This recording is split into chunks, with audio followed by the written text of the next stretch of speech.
Are your people working hard but not reaching their full potential? The problem is not effort, it is development. At the Modern Observer Group, we transform workforce development into real performance. Our human-centered achievement programs help your team think better, communicate stronger, and execute at a higher level. That means higher employee engagement, stronger leadership, and measurable results across your organization. If you want a workforce that performs, leads, and delivers, it is time to invest in your people. Visit modernobserver.com and discover how the Modern Observer Group helps you build a workforce that wins.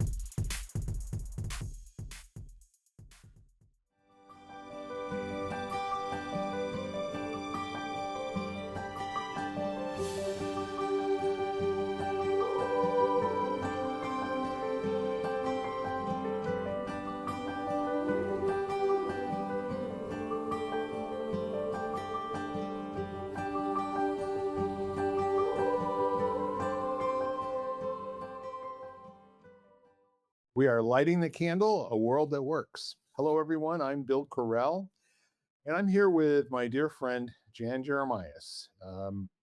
Jan, it seems kind of disingenuous just to call you a friend. You are so much more than that. Thank In, you, in Bill. my in my life, you're part of my existence system. Let's put it that way. Oh, thanks, Bill. I appreciate that. I Well, appreciate folks, yeah. So let's spend a moment properly appreciating each other. Just this one time, just as best we can. I don't remember what it was like before you were in my life. You're at that level with me, okay? That's kind of like, with my kids. I don't know what it was like before we had them, or my beautiful wife. I don't remember who I was or what I was like before that. And with you, there have been so many great things that have happened to us, at us, for us in the last, I don't know, what do you think? We've been kicking around for maybe 4 years. it. Yeah, I think so. Yeah, it's amazing. But I also want to just say that the neat part of you and me is we're not in each other's business all the time. Uh, we are when we need to be, we are when we're requested, and we constantly are volunteering, to be available and to be of use to the other person. And I think that's kind of a special way to treat other people. I don't know. I'm just thinking out loud here for a minute. It's a beautiful day. I mean, temperature wise, over here, I want to say we're probably somewhere around 62, 63 degrees, it seems, as opposed to the last couple of weeks, we've had 80s and 90s. Suitably 70s are a lot of fun. June 1st.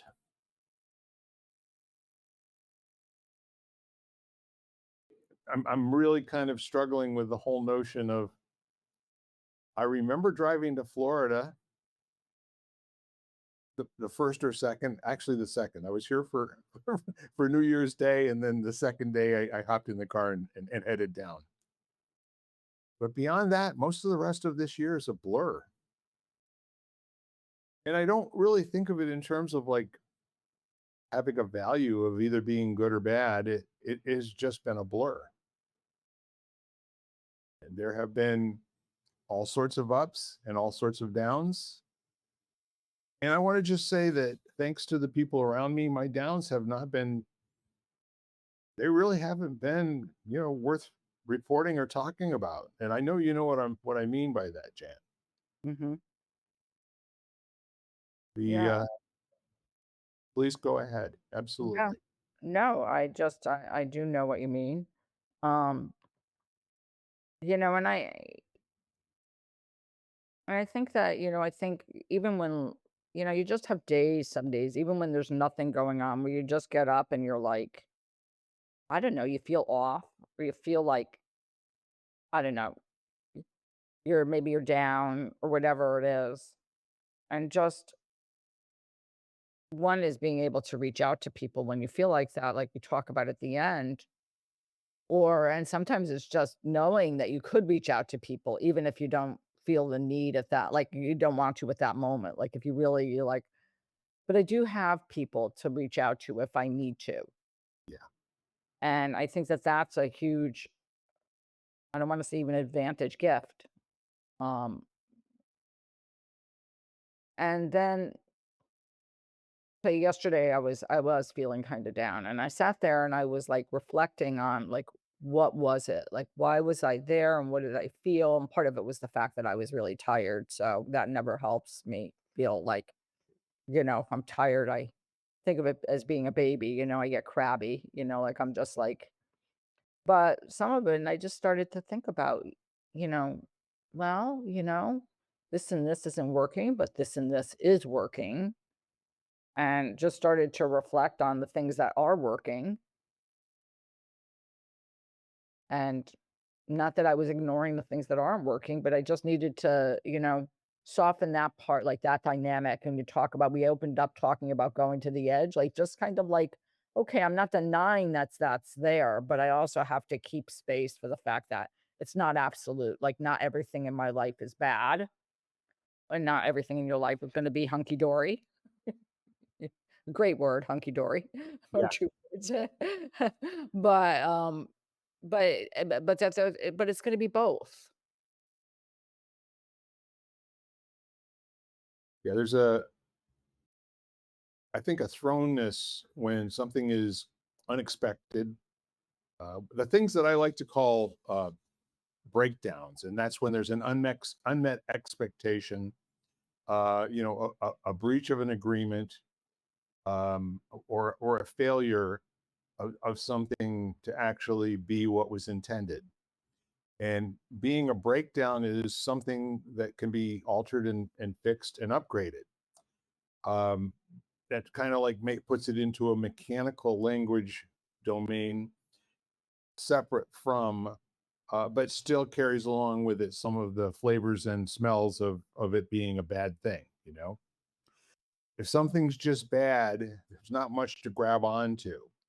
But if it's a breakdown, you can start asking your question: what is the unmet expectation? What was I hoping for that didn't happen? Is that something that can never happen now, or is it something that I just need to take a little different shot at it than I did before? So it puts it into an area where the natural curiosity and inquisitiveness that we talk about a lot can actually come into play. And for example, um, Friday, I was supposed to go to physical therapy first thing in the morning.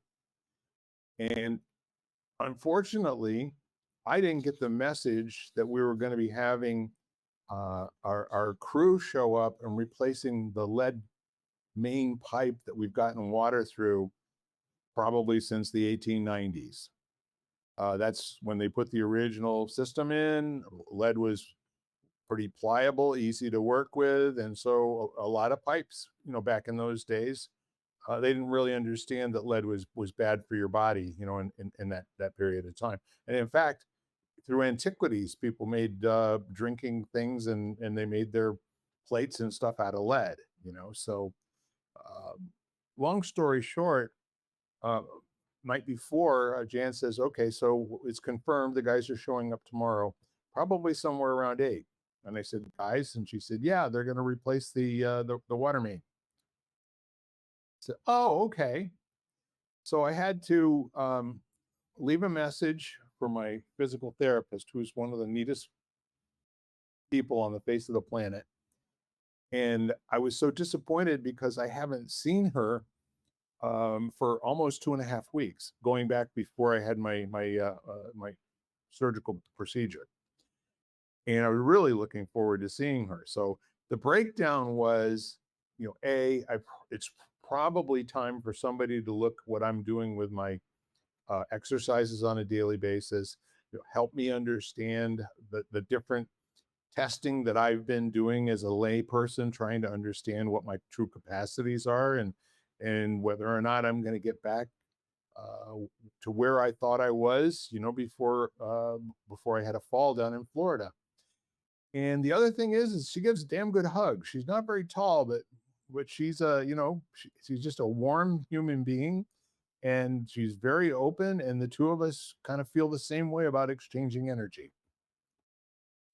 So the worst part of it was all that. The best part of it was I looked at my calendar, and guess what happens tomorrow at 2 p.m.? I get to see her again.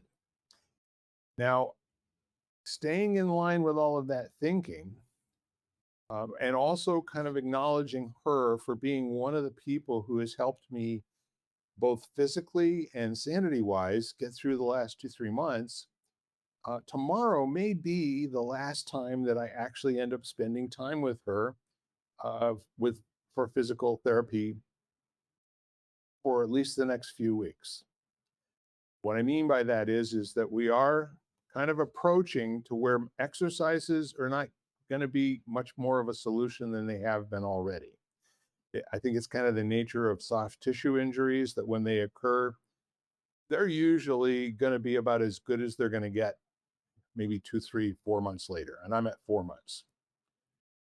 So I've got another, believe it or not, I have never, this is more CAT scans or MRIs than I've ever had in my entire life in a 2 month period. I've got an MRI coming up 2 weeks from now. And that one is going to tell my ortho doctor, is there something mechanically that can be done to relieve some of the nerve pressure, in my sacrum, and allow my knee, to be able to go back and develop its own way of being, because they're kind of linked together? Or is this as good as it gets? And I told you all that. It's a long story. And I don't remember which Sesame Street character used to call them boring stories, but the point is that, um, by the time I get through all of this doctoring and mechanical, uh, looking into my body and trying to understand physiologically what the next step for me might or might not be, I have a lot of time to sit and think, a lot of time to be appreciative. And that's the real blessing of all of this, is that I have things to look forward to, but I also have an amazing present. I have a present that so many good people show up in almost every single day. And the neat part of the best people is they're always reaching out to me and asking me if I have enough. Yeah. Bill, do you have enough? And then fill in the blank. And you're at the top of that list, which is why I kind of went off on a tangent for a while, but um, Oh, yeah. you're very good to me. Oh, thank you. But I think you bring up one of the things that, well, one of so a few things that you shared I loved and knew. One is with the long story. No, I'm kidding. With the long story is that you're willing to explore options. Like you're not, you're saying, okay, well, this has reached its capacity or how much it's going to do for me. Is there anything else out there that could offer me some relief? Yeah. And and I love that because I think that people end up being told, and sometimes they're told by whoever, their health professionals, their family, whatever, like this is basically as good as it's going to get. And that is, and I think that sometimes one is our mindset to think, okay, is there something else I can do? So, second of all, is I think it's empowering when we do that because otherwise we can feel very helpless. Like, our body is not within our control or whatever else it is that's happening in our life. And I think sometimes or most of the time we surprise ourselves and we realize that we can go a lot further. We can get back to where we were or close to. Sometimes we can't, and I'm not saying that that's absolutely always true, but I've had situations in my life where I'd have, where I've sat there and, when even the doctor's amazed at, how far and how well whatever it was healed. Yep. And, and everybody has and then also it's very individual. and it's very unique. So it's, and I'm always like, I will do I've always said this, like, I'm open to everything. Like, I've gone for acupuncture, I've gone for something called vibrational healing, I've gone for myofascial work, I've gone for massage, I've done chiropractic. I mean, it was not like I ever put all my eggs in one basket and said, this was the solution to the be all end all solution for everything. Right. I was always like, there's room for, if it might help, I'm going to try it. And worst thing that can happen is it doesn't work. And as long as I haven't gone backwards, then it's okay. Just another thing that, you know, wasn't for me or wasn't my body, wasn't able to heal my body if it's a physical thing. But I think it's to be open to the possibility that it could help.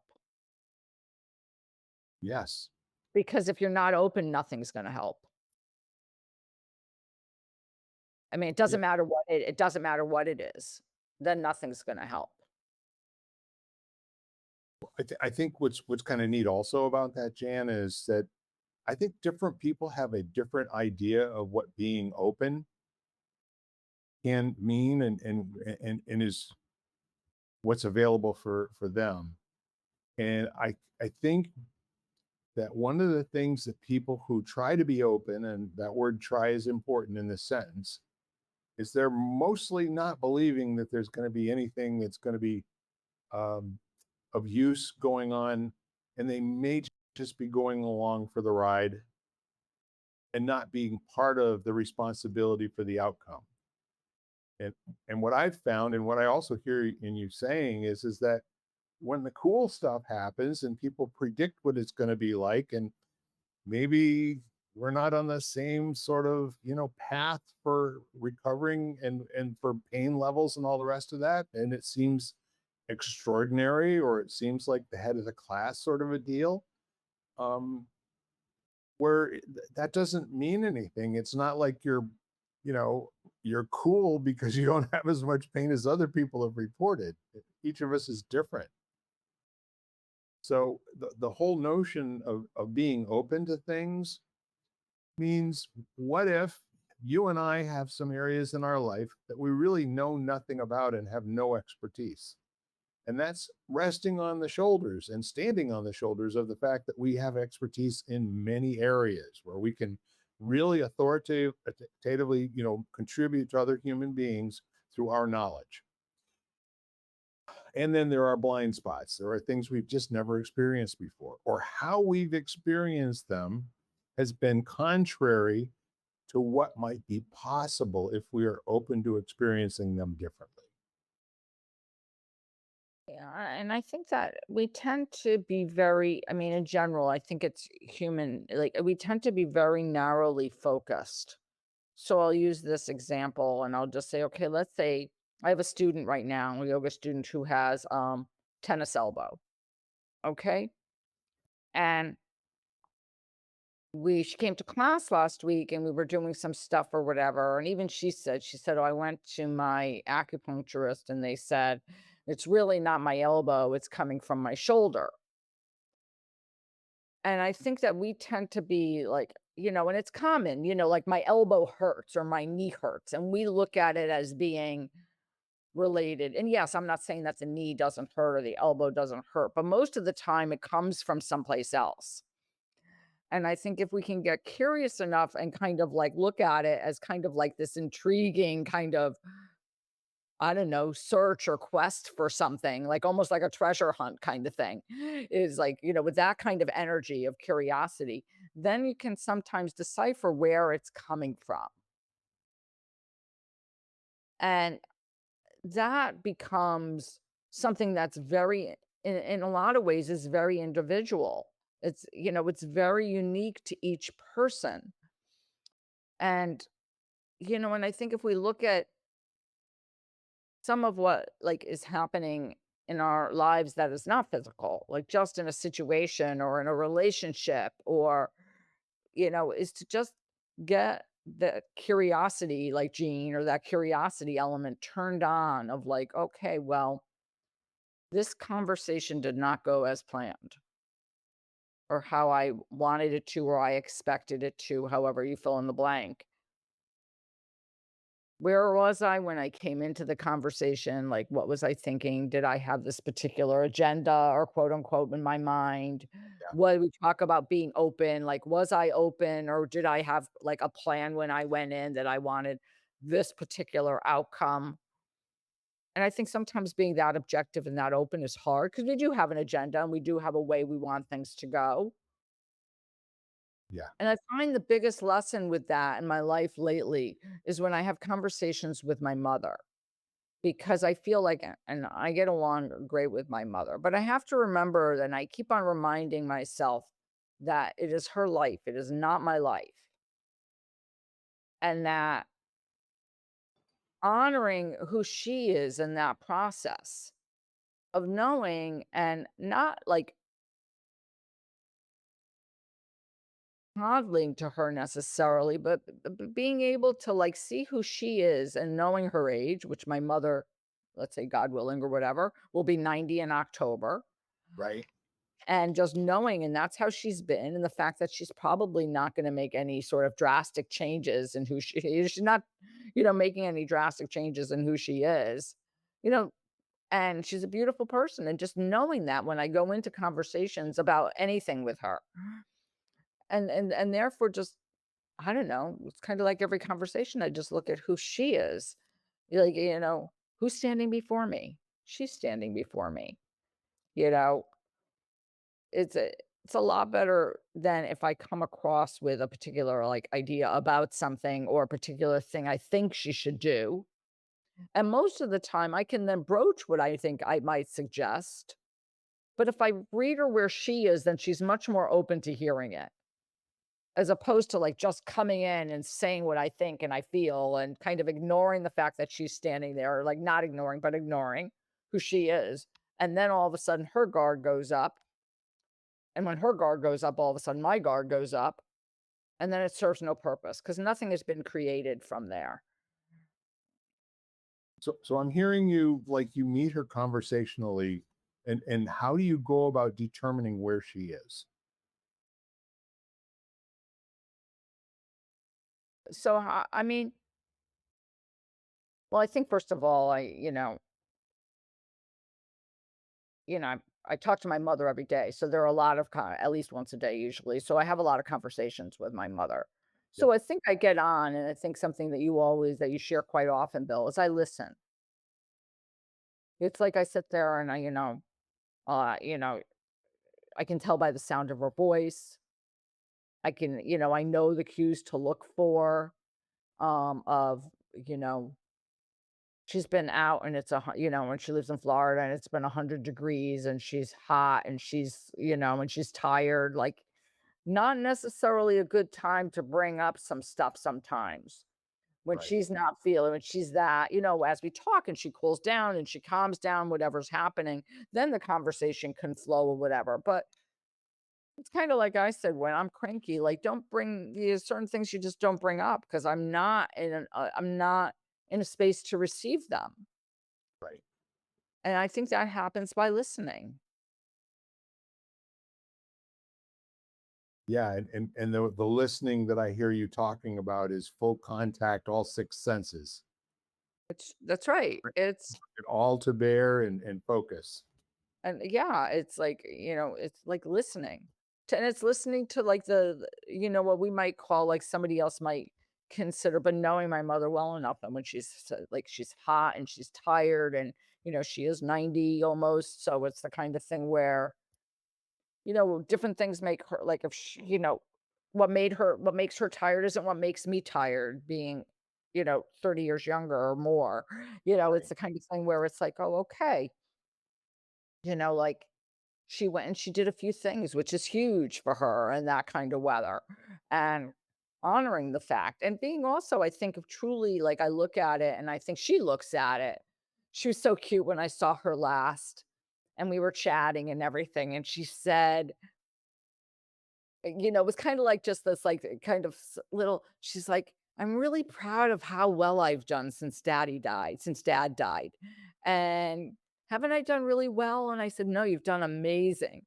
And she has. Like, I mean, I think she was really nervous about living on her own and being able to handle everything on her own once my father passed away. And she's like, "Yeah," and it was just so cute the way she said it. It was like, I've done a really good job at, like, these past, like, 4 years of being able to handle everything on my own, kind of thing, and I think I know that about her. It's like, I mean, I think if she says those few things, I mean, I don't think I expect more. It's not like I have this expectation of, like, "Oh my god, she's gonna, like, get up and, you know, do all these different things," or whatever. I mean, in Yiddish, you'd say "Knei Nahara," meaning like, you know, meaning like, thank goodness, like, it's an amazing thing that she's, like, able to do what she does. Yeah. Yeah, yeah. But there is a deep listening, like you said, a very like, all the like, I'm very keyed into, like, okay, what words is she using? Like, how does her voice sound? Like, what are the words she's choosing kinda thing. Yeah. Yeah, I know you well enough to know you've got very special questions for your mom. And I know in some cases she has very special answers for some of your very special questions. Yes, she does. Very So cute. sometimes you have to move past that very special answer to get to the next one. Right, exactly. Remember that commercial in the 1960s when I think it was for baby aspirin or something like that. But the punchline is mothers are like that. Yeah, they are.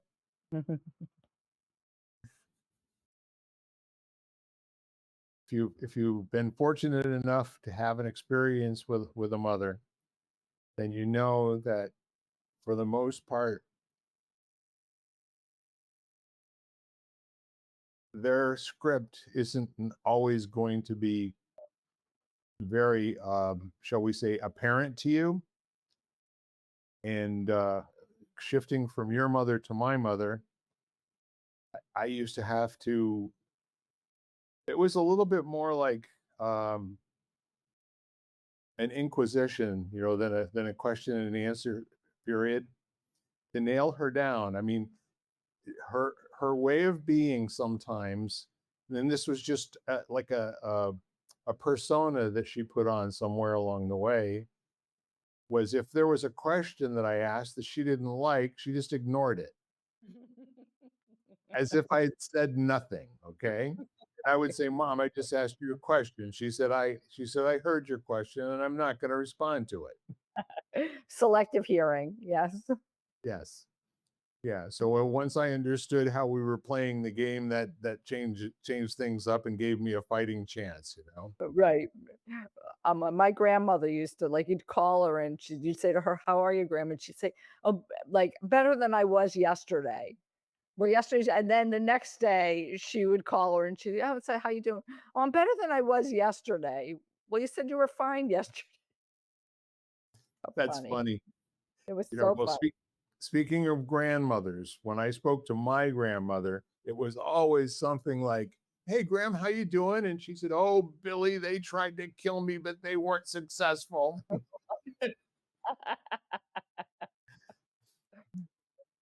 I don't know. The different my God, different time capsules entirely. You stop and think about when would your grandmother have been born? I think my grandmother, that was close, was born in 1902. Yeah, yeah. Uh, My somewhere grandmother, I think, yeah, go ahead.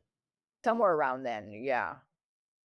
Yeah, my grandfather was 10 years older than my grandmother, and my grandmother was born in 1903. Wow. So Thomas uh, Oscar Correll was born in 1893. And it was really something special, to really something special, to be around him because he was not careful.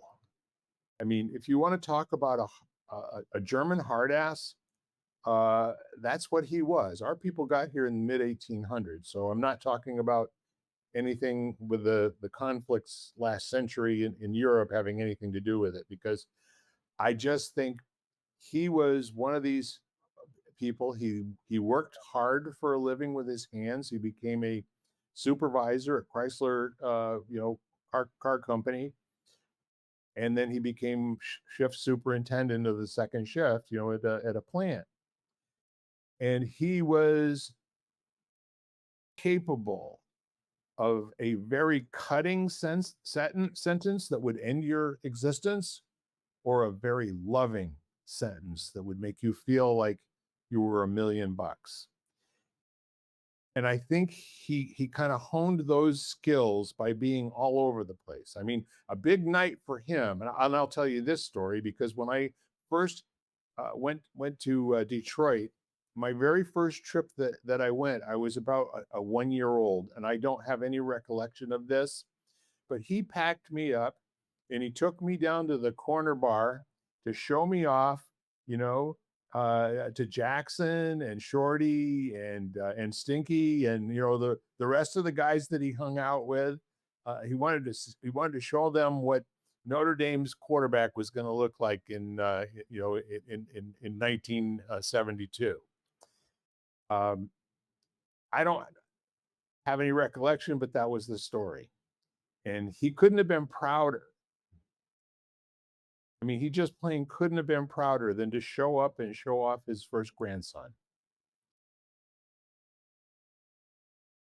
There were other ways, I think I've told you stories about my grandfather and our trips to go around and buy things to make these memorable sandwiches. But um, like I said, he was the kind of guy that if somebody showed up drunk for the second shift, he'd put his arm around him and say, "Hey, buddy, we're going for a ride." And he'd drive him home. He said, "Sleep it off. Come in 4 hours early tomorrow. I'll pay you time and a half so you can make up the time you lost tonight. But you're not working with machinery." That's just the guy he was.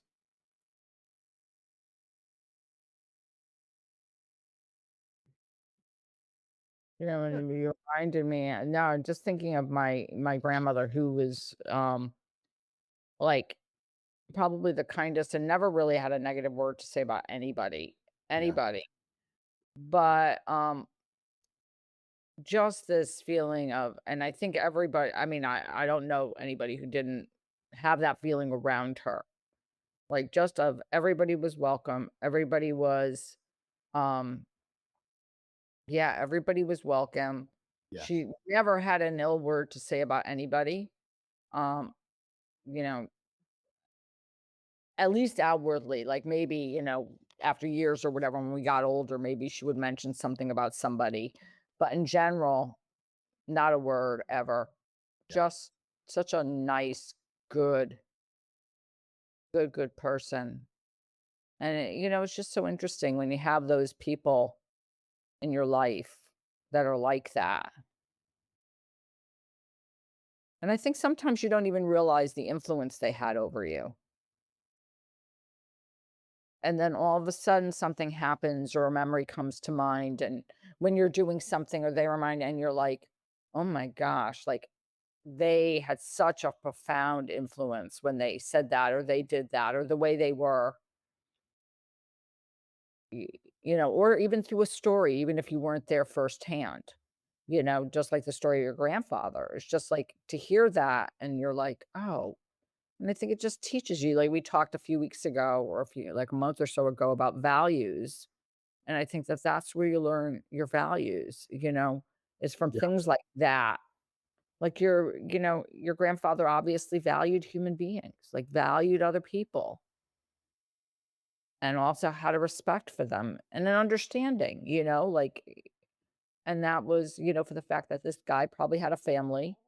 And he had one, he had gone out and had a good time, one too many or whatever, for whatever reason. But he still had a family to support, and he still had to bring home a paycheck. And so, and he understood that. I think we've lost that understanding in Yeah. a lot of cases. Yeah, I think we have in certain circumstances. I've always I've always been a sponge around older people, especially older men, uh, with where they were in life, what they were doing, how they were kind of getting in and out of scrapes and what they learned from it. I would always love hearing people talk about what I considered to be my list of things that I was working on, or what I used to call problems. And I think the really neat part of that was that it was as much of a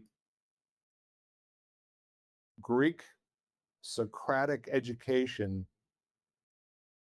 as the Greeks had, back in the day, where they didn't study from books. They just recited, they listened, they toed the mark, they took what they learned and they explained how it was applicable or useful or not useful. And that was their way of demonstrating that they had facility with whatever the conversation was, or that it was useful to them in terms of either expanding their thinking, and that whole notion of having an open mind, which is so powerful. I mean, the early on in my 20s and 30s, when I first started becoming a supervisor of other people, um, I had this uh, little thing that I hung on the wall, and it basically said, and there was a picture of a guy, holding an umbrella, and it said, a mind like an umbrella or a parachute works best when it's open. But please be careful and know which one you're working with. Mm. And so that what that meant was, just by having an open mind, if you weren't using an appropriate or correct openness in the circumstances that you were in, you were not necessarily dealing with what you were going through right now and being present to it. We didn't call it being present to it. What we called it was playing heads up ball. Okay. And what that means is being ready for anything in the moment that you're doing what you're doing right now. But the first step is eyes up, awareness, look around, see what's going on, get as much information as you possibly can as quickly as you can. One of the things you shared a few moments ago, Bill, that I absolutely, because it basically learning was through storytelling and the way you described it. I mean, I think the whole, like, Bible as we know it basically was oral history that they eventually wrote down, Right.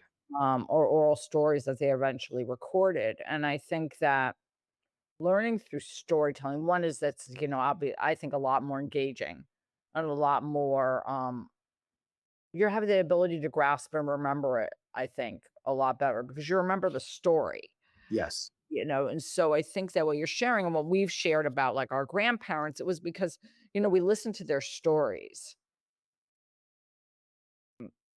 And so that's a huge part of it. And I think to myself, like, now what stories are people listening to? Are listening to the stories on the news, kind of thing, or for people they don't know or that they don't have contact with? Right. Are they listening to the people, or are there people in their lives they can listen to their stories? And in an age where we're very technologically distracted, it's like what what content, almost like what content are we feeding ourselves?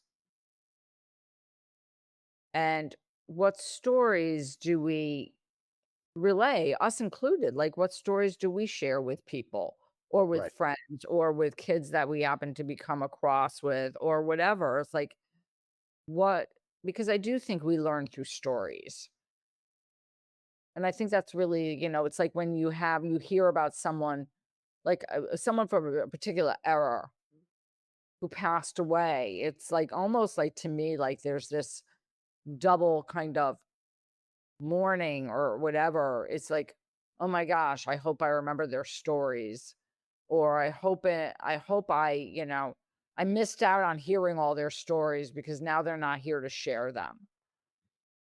And there's like this feeling, and for me, it's always like, oh my gosh, you know, I hope I remember all these. That's why family is important, or other people who knew that person. But I think that's such a valuable part of basically growing up, no matter what your age is. I mean, I still think I'm growing up, like I'm not a grown up. Um, you know, Someday. someday, exactly, someday. But I think stories, and that's what I like, because I think that that's what, when you were describing that, of like the way they used to teach without books, that's really what it was. It was storytelling. Yeah. Yeah, absolutely. And one of the neat things about it was when I first started getting into business and then into purchasing real estate and that sort of thing, I was so blessed. I had two folksy country lawyers who, the first one did maybe my first two or three deals. And because of how the market was and everything, and I was doing things that weren't necessarily um, they call it being less than arm's length, which means that you're doing a business transaction with someone who's become a friend, and either they're helping out in some way or you're helping out in some way. And at the closing table, my attorney was always great for taking what the pieces were of the agreement, that we were just about ready to sign, and then telling a story as if it were two other parties that were involved in it altogether. In one version of the story, it worked out just fine. Everybody was happy. They all got presents and ate pizza. Okay. And in the other story, it didn't work out well at all. And they wound up suing each other. So what he would do is he would make it kind of a little bit comedic, have had always had a little dose of of smiles in it. Uh, and then he would tell the story, and then he would ask me, do you have any questions about how those two different scenarios worked out? And he did it, in full hearing of the other parties in the transaction, or sometimes they were in a different room before we were just getting ready to sign all the documentation. But I was fortunate because that attorney that covered my first two or three uh, residential purchases of income properties, and then the next man who took over also handled all of my lawyering for my corporations and my small business, as well as all of the other real estate that we did over the next 10 or 15 years. But they were educating at the closing table. They were essentially saying, here's the agreement that you think you're making. And sometimes not everyone at the closing table sees the situation the same way. So let's make sure that we tell you stories about how other people could be viewing what you're about to be signing. And he almost always said, because once you sign it, it costs money to get it unsigned. He said, whether it's a marriage certificate, or it's a partnership agreement with a friend in your business, or it's holding paper for somebody and giving them a loan so that they can buy a property from you, that sort of thing. Always loved stories, always did.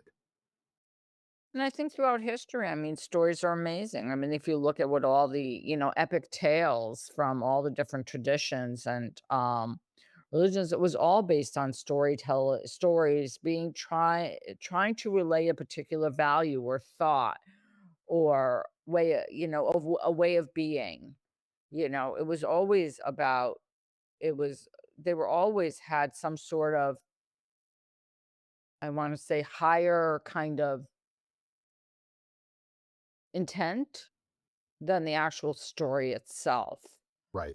I think that when you're hearing stories as a kid or even as a young adult or even when you're older, you don't necessarily grab the nuance and the sort of like the deepness or the richness of that story necessarily until afterwards. And sometimes you go back and you reflect on it and you're like, and then you kind of interpret it for what it gives you meaning to you. Yes. Like, like just even the funny stories of like, you know, just like somebody doing something daring and, just this idea of fun or, it's just so different. And so I think that there's that comes from it afterwards. So the story has the ability to live on Yes. beyond in good and bad. I mean, we have negative stories we tell ourselves or stories that we live in, which we should have which serve their purpose and we should have given up a long time ago. And then we have stories that I have those stories, where I'm like, okay, no, that's an old story.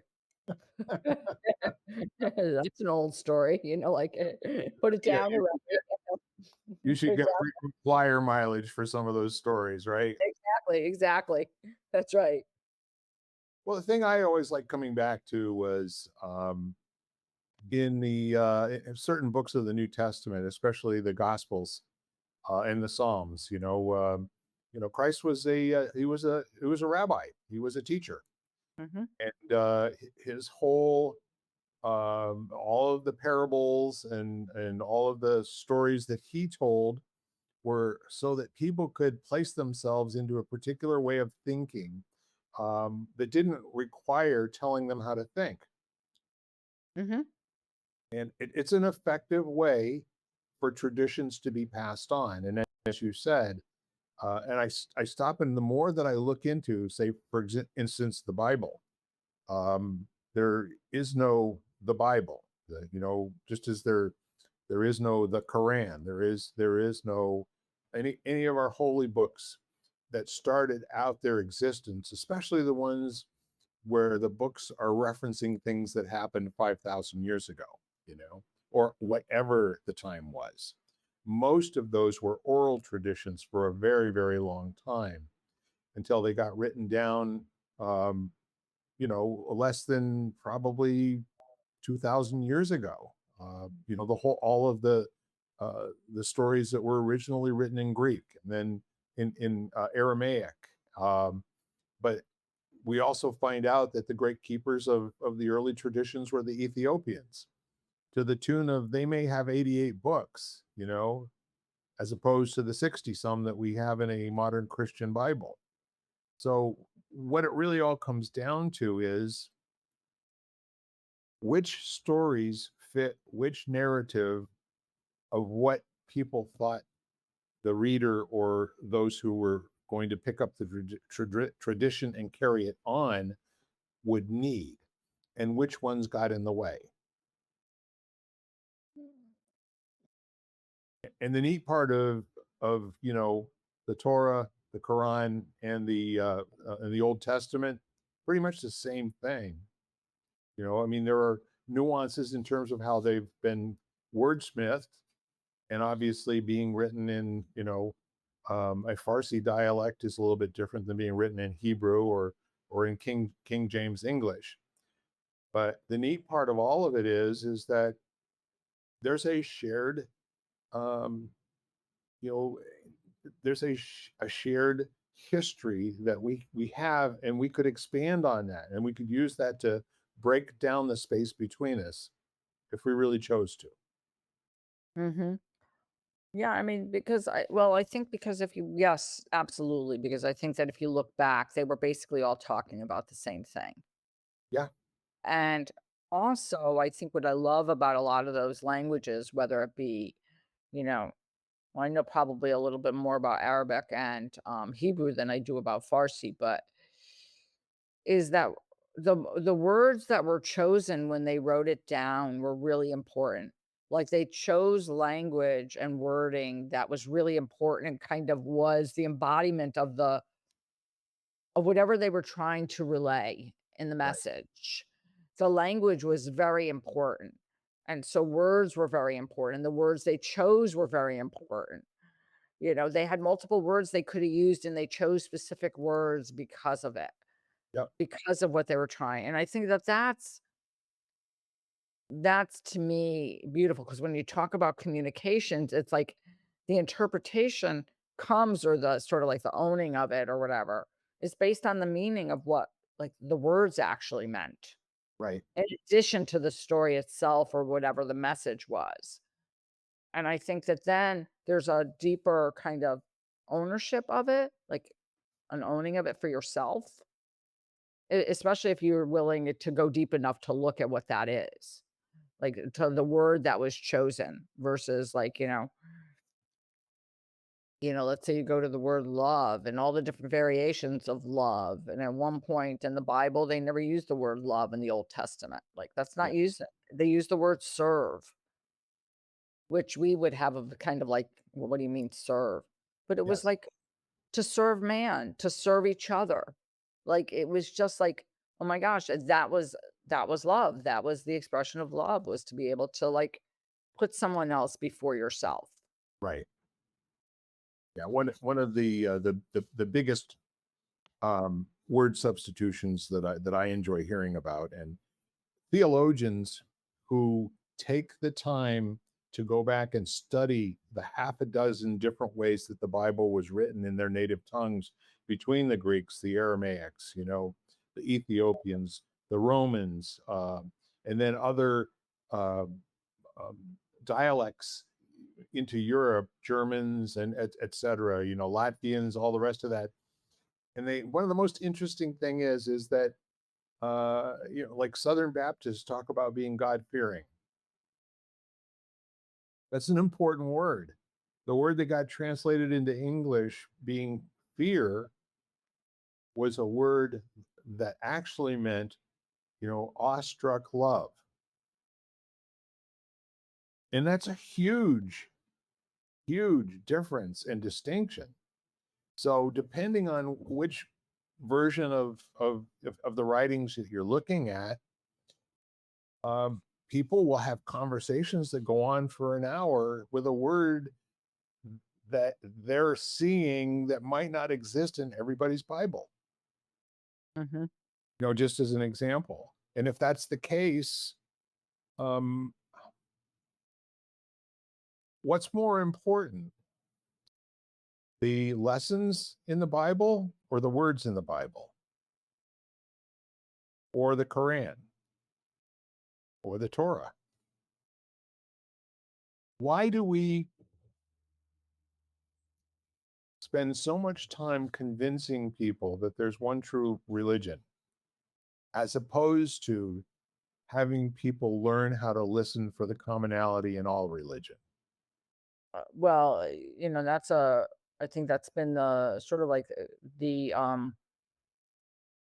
little bit, I think the basis upon which I've always like from the time I was little, I to live. It was like basically it was that underlying set of values or the underlying, I don't like to use the word desires, but the underlying wants of what everybody really wanted and how everybody, and that goes beyond necessarily the language and the exact story. That goes beyond all that. Not that that isn't interesting. Like to me, I find it really intriguing to learn, the fact that like when I first heard it that there's no mention of the word love in the actual Old Testament, I was like, wow, I never realized that. Like that's pretty amazing that not one place. And then recognizing what they used in its stead. Like that's interesting to me. Um, but just on an intellectual sort of like inquisitive kind of way. Does it Right. influence how I lead my life necessarily? Yes. Well, in some ways it does because then I look at it and realize and I say obligation because I really do like my heartfelt obligation to be able to go out and serve other people. And that being a demonstration of value of human beings or all beings. But including the planet and, all the animals or whatever, but this whole idea of, like, I think that stuff is very interesting, Yes. but really it is not meant for me or should nor meant to be, in my opinion, as a way to distract us from the real reason, like the real root reason of why of what all these were all about. Yeah. It's fascinating, as a matter of fact. when you're thinking in terms of um, Old Testament, for example, I love what you said. The the most common word. Are you familiar with ahava? Yeah. Yeah, and then chesed, Uh-huh. and then rakamim, Mm-hmm. um, dod, and raya, and all of these words they provide specific verses where it's a completely different tense or use of the word where love would not have conveyed the same sentiment from it. Mm-hmm. The word agape is a similar word. There is no other word but agape that means unconditional, unending, and undeserved love. It's a lot to to cram into one word. You don't have to do anything for it. You don't deserve it. You don't not deserve it. It just is endless coming from God. That's what love is coming from God.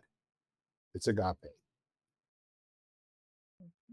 And I agree. First of all, yeah, because I mean, you have all those words and they are meant, and that is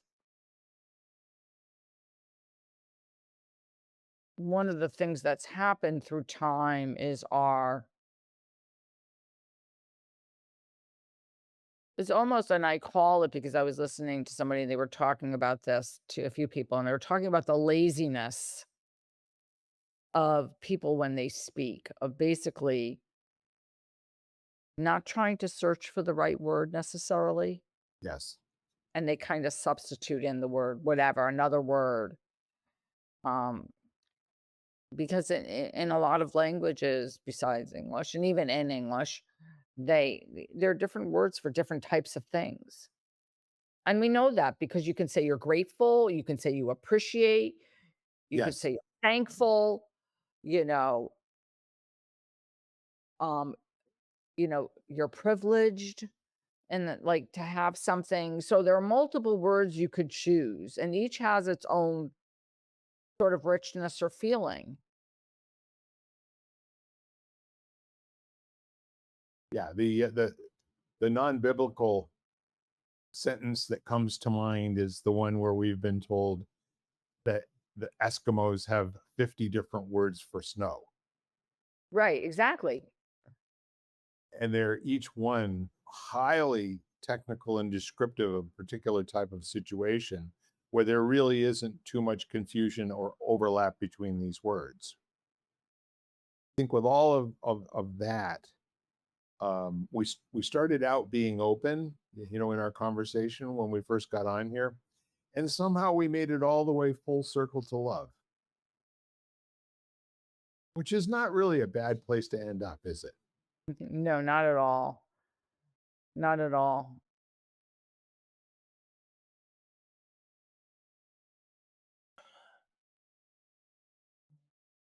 And so, how would you like to wrap up our conversation in terms of just a missive, or shall we call it a cookie that we can give to our listeners and maybe to each other? Mm.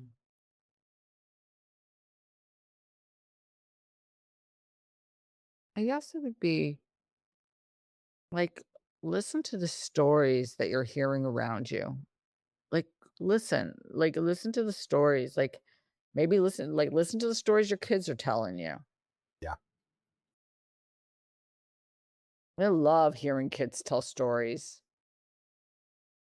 There's something, a way they describe something and their enthusiasm, or their, in both directions. Enthusiasm could be bad or could be good, like, but it's almost like the drama of it all. Yeah. And I think just listen. Yeah. And and in that listening, like, I mean, it's kind of like, I don't know, there is this sense of, like, I think the word love comes in because I think when you listen, you're listening with what? You're listening with an open heart, and you're listening hopefully with an open mind. And so, yeah. So I guess that would be my little cookie for today. A very nice cookie. Thank you. You're welcome. So, ladies and gentlemen, we've done it again. My wonderful friend and I have chatted for just about an hour or so, and I'm really hoping that you got at least 2 or 3 things out of our chat that you can take away and bring into your own life. And as Jan says, maybe be a better story listener. You know, put your story listening ears on and see what that opens up for you in your life. Thank you very much, Jan. I really appreciate you, and thanks for spending your wonderful time with me. Oh, thank you, Bill. And let's all continue on this great journey together. Absolutely. Ladies and gentlemen, we are lighting the candle, a world that works. 3 things. First, call someone that you love, let them know that you do, and tell them how much your world works because they're in it. Number 2, go out and live your very, very best life, and then come back and tell us all about it. And number 3, have an amazing day, loving each other out there all day long, wherever you go. Bye for now. Bye-bye, everybody. You've been listening to Lighting the Candle, a world that works, part of the Exvadio podcast network. You can catch every episode of Lighting the Candle, as well as the rest of the network, at exvadio.com, the Apple Podcasts app, YouTube, Spotify, iHeartRadio, Audible, Amazon Music, and wherever you find podcasts.